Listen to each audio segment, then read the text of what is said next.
이번 시간에는 한자의 끝, 끝이라는 것은 마지막을 의미하는 거죠. 끝게 마지막 개자에 대해서 한자어를 쉽게 배울 수 있는 방법을 찾아보도록 하겠습니다. 끝 개자입니다. 마지막 개 또는 우리가 계절할 때 사계절 많이 사용하죠. 이 글자를 쉽게 배울 수 있는 방법을 찾아보도록 하겠습니다.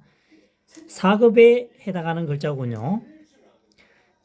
이 끝개자를 통째로 외우는 것보다는 마지막이라는 이 의미를 이 염두에 두고 글자를 나누어서 분리해서 학습하게 되면 우리 머릿속에 오래도록 기억 저장이 됩니다. 확인해 보도록 하겠습니다. 벼화자입니다. 나무목에 삐침별 했은 글자는 벼화자죠. 그 다음 아들자자입니다. 벼화자 아래에 아들자자로 구성되어 있죠. 여기서는 벼라고 하는 것은 일반적인 곡식도 의미합니다. 단순히 벼만 아니고 모든 곡식 종류를 말하기도 합니다.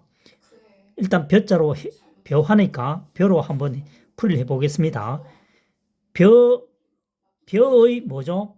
아들이라는 것입니다. 벼의 아들, 벼의 씨앗 이렇게 되겠죠. 벼의 씨앗은 벼의 아들은 열매에 해당한다. 열매가 우선 맺히고 열매가 다시 씨앗이 되죠. 그래서 벼의 아들은 열매에 해당하는데 그 열매는 줄기의 끝에서 달려서 성장하게 되죠. 곡식이나 과일 열매 대부분 보면은 끝에 달려 있죠. 그래서 벼의 아들은 열매이고 열매는 가지의 끝에 매달린다. 마지막에 끝부분에 매달린다. 끝개가 되겠습니다. 두 번째는 두근거릴 개자입니다. 두근거릴 개. 마지막 개 끝개였죠. 마음심 변입니다. 변이라고 하는 것은 좌측에 오는 부수를 말하고요. 우측에 오는 것은 방입니다. 외우는 방법은 변방이라고 하면 됩니다. 변방. 변방이라고 하는 것은 국가와 국가 사이에 경계되는 부분이죠. 우리나라 같은 경우는 휴전선, 38선 쪽을 의미합니다. 그 부분을 변방이라고 합니다.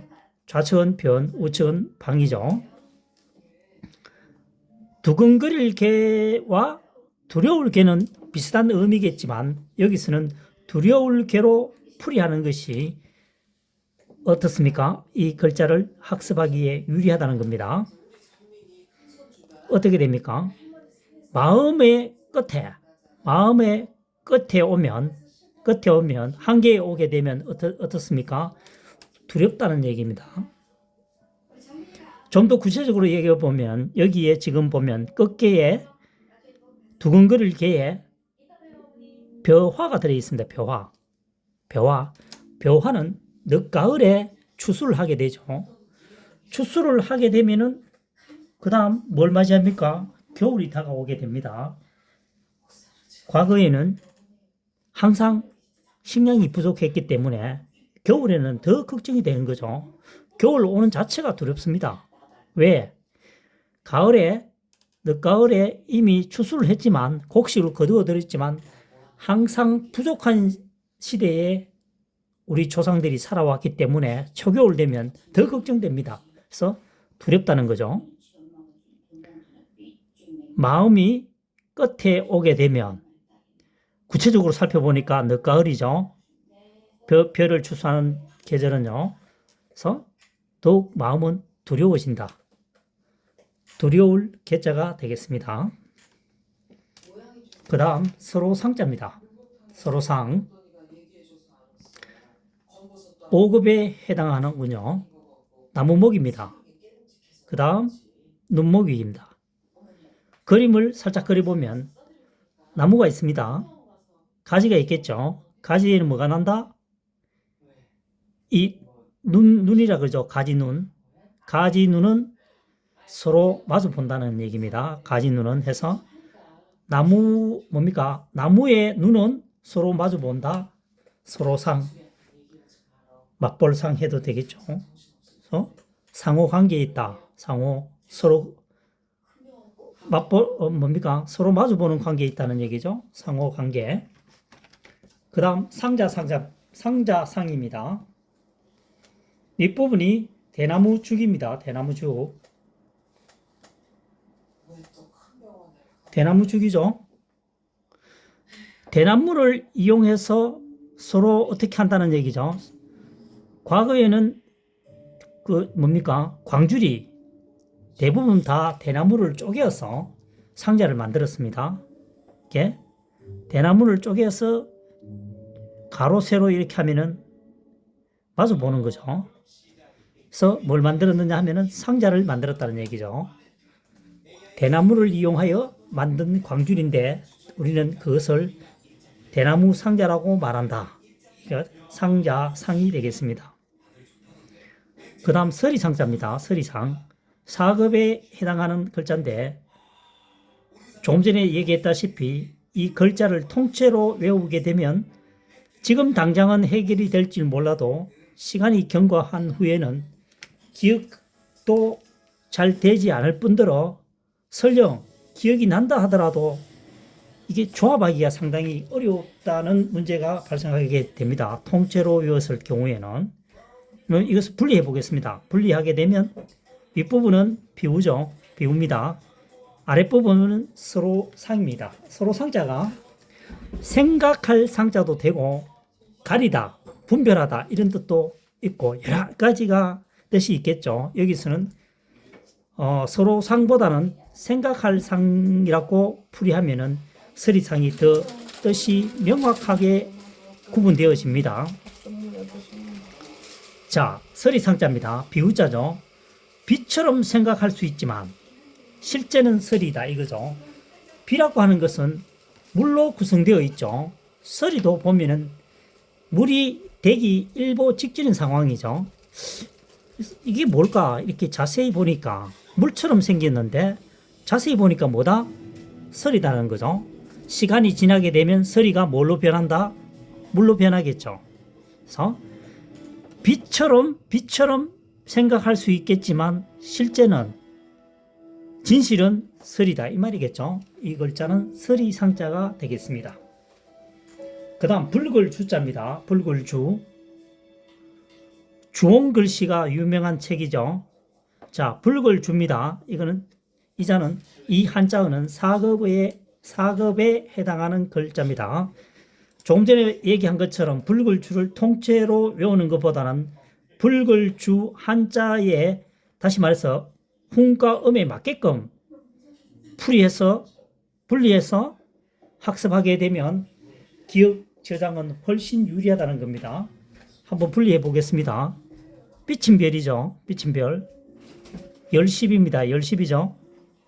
그 다음 나무목이죠. 남은 것이 나무목입니다.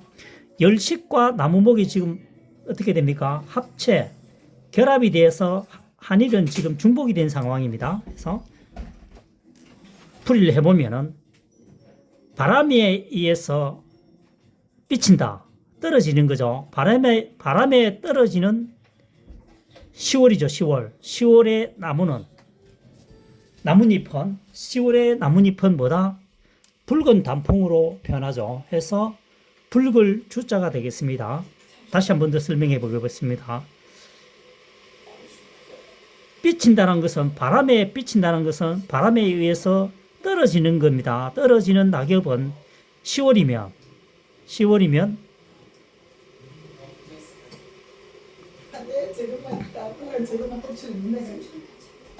다시 설명할게요. 바람에 의해서 비춰지는 10월의 나뭇잎은 뭐다? 붉은 단풍이다. 그래서 이 글자는 붉을 주자가 되겠습니다. 그 다음 나무목자입니다. 나무목자 8급에 해당되는 글자군요.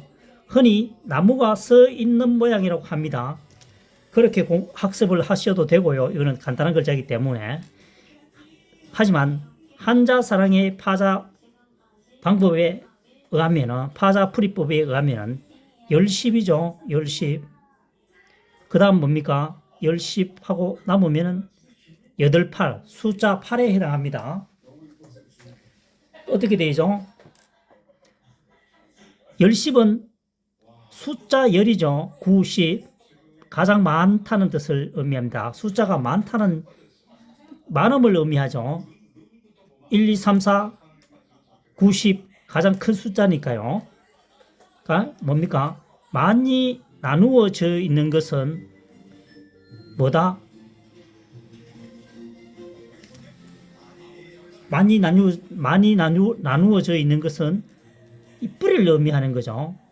자, 한자어를 보여드리겠습니다. 하나일이죠. 하나일. 하나일입니다. 하나일은 무엇을 의미하느냐 하면 땅을 의미합니다. 땅. 두인은